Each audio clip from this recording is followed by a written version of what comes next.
Right, so it's just quicker to make a video about this instead of a post. Um, the council have been up again, and I've been having issues with them. They're saying that I'm changing the land use from agricultural to. At first, they were saying I was changing it into a campsite, but now they've posted this notice of potential um, enforcement action for something that they're alleging, and that is this time it's being changed into a recreational bushcraft facility, um, but it isn't. So I'm not sure they get on with that because it's fantasy. What's happening here? And I've got a video on the channel. It's called Food Forest. Making a food forest. It's from a few years back, and it's when we just went into the local area. We did this a couple of times, but over the year, and collected seeds from different fruit trees and plants and all wild weeds, all different types, and we just scattered them all out everywhere. So they started coming up. We've got an elder tree that's come up just from the wild seeds. Loads of cow parsley, which is really good for regeneration. Nettle seeds, and we've got blackberry, all sorts of stuff. I've got videos covering that anyway. So the intention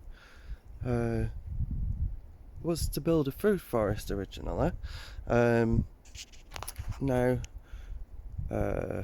So I got accepted as a John Muir's Award provider, but over the next 6 months, all the activity of that I'm doing here, I'll contribute to my own conserver award, which is it's all to do with wild places. It was good at all sorts of stuff, John Muir.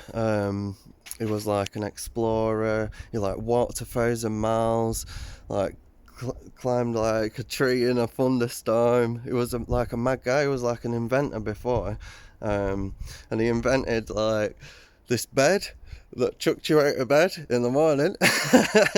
So anything he turned his hand on, he was like a really passionate guy, from the reading, and he did a lot. He was he was a really good writer, and he just had this way of expressing how he connected with the land, and why it was important to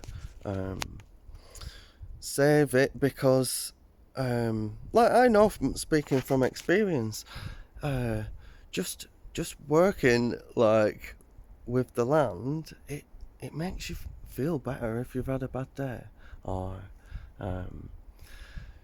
you're trying to work through a problem. Just come to a place like this, get your bloody hands in soil, and start to nurture the land, and it does the same to you. It's like a little partnership, and things like the nature deficit disorder and that, things like that are in the mainstream sort of wordage at the moment. I'm going off track. Basically, so the council have been up, so they're saying that I'm changing it into a recreational bushcraft facility. Now, it's probably best for me to turn the camera around and give you a little tour of but I've covered what started growing here, and the trees that we've planted, and things like that. That we've been awarded 420 native broadleaf wildlife, helping trees and shrubs, hedging off the wildlife, just because I explained what this was. It's a abandoned plantation that was originally planted as a Christmas tree farm. You can tell this by look behind me. The spacing is a metre apart. So the gridding of it, even though it looks beautiful, I have to stop the camera if I turn the screen round. So I'm gonna try and get this all in one. the canopy at the top, it blocks the light out getting to the ground, so nothing grows. And when you plant a plantation like this, once it so many years passes, the soil degrades, it just dies, it's all ecologically dead. It looks beautiful and it feels like otherworldly because it isn't natural. It's a man-made linear gridded formation that doesn't allow things to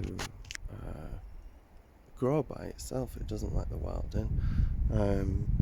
So I tried doing commercial plants and things like that, planting them here, like cabbages and stuff that you get out of the supermarket, and I thought it was the soil and the weather over the 2-year period, but this year I've discovered it's the bloody rabbits, because there's rabbit holes everywhere. I've planted radish here, and this is a sacrificial crop. There's a rabbit hole there if you can see it. This is a sacrificial crop. There's a rabbit hole in there as well, and there's other wildlife that I could take you to go and see, but I'm gonna keep here instead of giving you a tour. Anyway, so yeah, there's this. She's like a bloody real life fairy, and she's called Mary Reynolds, and she's well into her forest garden, and she won the Chelsea Flower Show and had a film made about her, and that drew a lot of attention. But she's all about saving wild places. John Muir, he was the guy responsible for setting up the first national park, the first protected wild place, and the Ark is all about giving the land back to nature, let it do what it wants. She said when she was building her gardens, she was constantly fighting the wild, and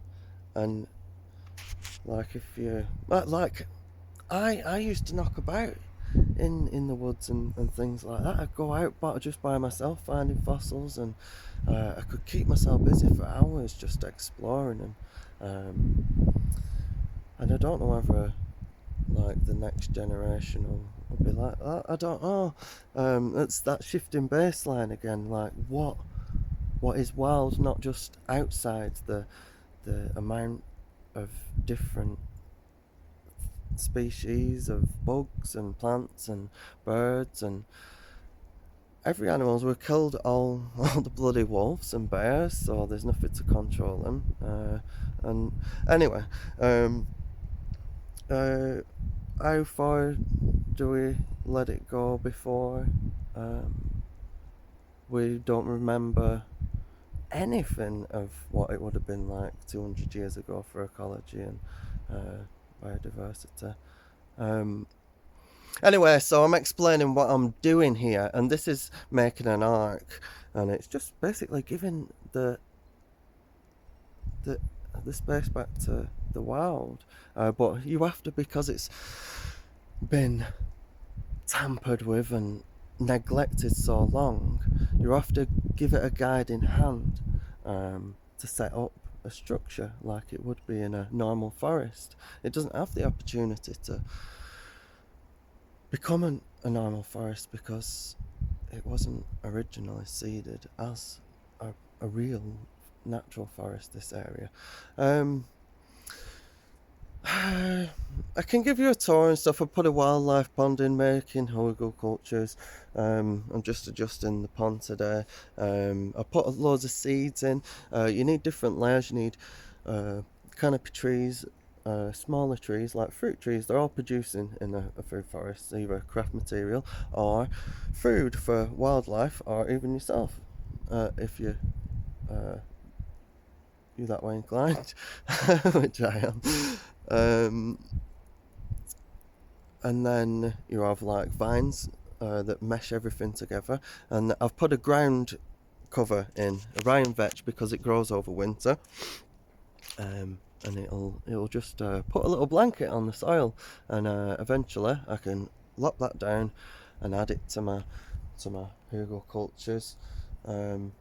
which are just raised beds that you don't have to dig. So we're at 10 minutes now. I'm gonna leave it at that. Right, don't forget to like and subscribe. I'm gonna get onto the council and say, do you have any evidence of what you claiming that I'm doing? Because I don't know how they can. Well, they can make it up. But I've got years worth of evidence that of my intention and what I'm doing. And if you have the right eyes, you can see what I'm doing here. So don't forget to like and subscribe.